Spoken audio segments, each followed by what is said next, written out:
नमस्कार, लोकसम्राट महाराष्ट्र न्यूजमध्ये आपल्या सर्वांचं सहर्ष स्वागत आहे। आज आपण आहोत कोयना नगरमध्ये। या ठिकाणी नर्सरी आहे। या ठिकाणी अतिशय सुंदर पद्धतीने नर्सरी बनवलेली आहे।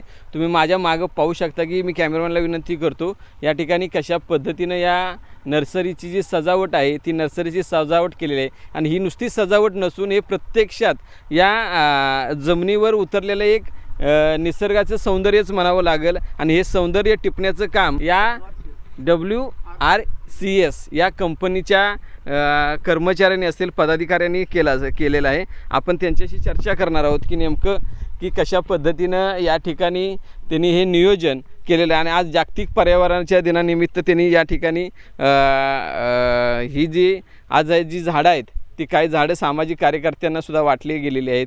त्यांच्या माध्यमातून या ठिकाणी जोपासण्यात आलेल्या निसर्गाच्या या सानिध्याला आपण त्यांनाच विचारू की नेमकं की कशा पद्धतीनं या ठिकाणी नियोजन चालू आहे त्यांचं। सर, काय सांगाल की आज खरी गरज आहे या जगालाच म्हणले तरी चालेल, जगाला गरज आहे की वृक्षवल्ली आम्हा सोयरे हे जपणं काम आहे, मात्र आता ते तुमचं काम चांगल्या युद्ध पातळीवर चालू आहे। काय सांगाल तुमच्या या सगळ्या विषय?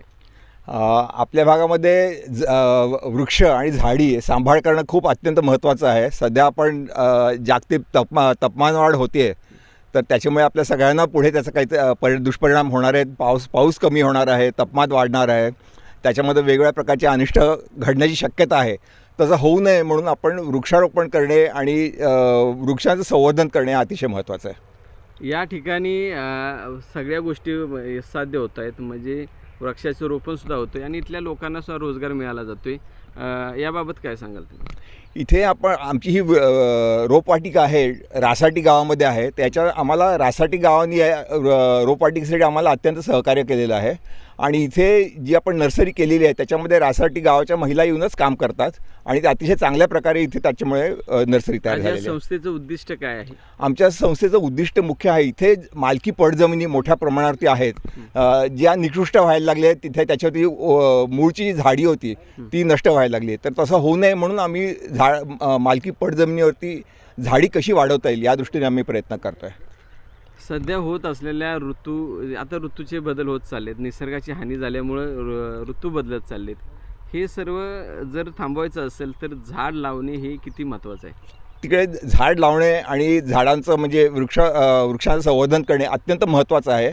आपण जिथे ते झाडीची निर्मिती करतो तिथे वातावरणात थंडावा निर्माण होतो, तिकडे पाऊस चांगल्या प्रकारे पडतो आणि एकंदर पर्यावरणाला अत्यंत फायदा होतो, ऑक्सिजनची निर्मिती होते, हवेतला कर्ब वायू जो असतो तो शोषला जातो, त्याच्यामुळे जागतिक तापमानवाढ कमी होते। त्याच्यामुळे वृक्ष लावणे, झाडं लावणे, त्यांचं संवर्धन करणे अत्यंत महत्त्वाचं आहे। काय सांगाल या सर्व जनतेला, नागरिकांना की काय तुम्ही सांगाल, काय आव्हान काय कराल? आम्ही एवढं आवाहन करू की तुम्ही झाडं लावा आणि झाडं जगवा, हे अत्यंत महत्त्वाचं आहे। तुम्ही आपल्या परसबागेमध्ये झाडं लावा, आंब्याची झाडं लावा, फणसाची झाडं लावा, एक झाडं लावा, 10 झाडं लावा, तुम्हाला जेवढी शक्य होतील तेवढी झाडं लावा। आणि जर मालकी पडजमीन जर असेल तुमच्याकडे तर आमची योजना आहे, तिथे तुम्ही मोठ्या प्रमाणात आम्ही झाडं लावून देऊ शकतो आणि त्याच्यामध्ये पर्यावरणाला पण फायदा होईल आणि जो जमीन मालक आहे त्याला पण फायदा होऊ शकेल।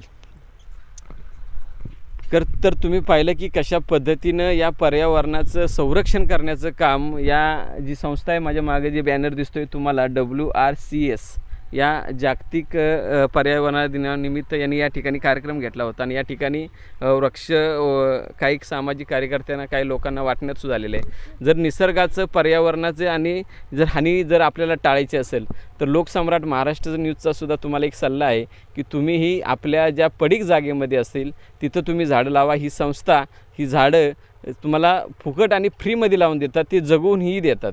त्यामुळे तुमच्या पडीक एरियामध्ये 100% तुम्ही ही झाडं लावून या निसर्गाचं सौंदर्य अजून वाढवण्याचा प्रयत्न करा। लोकसम्राट महाराष्ट्रबरोबर मी भरत आणि आकाश। जय हिंद, जय महाराष्ट्र।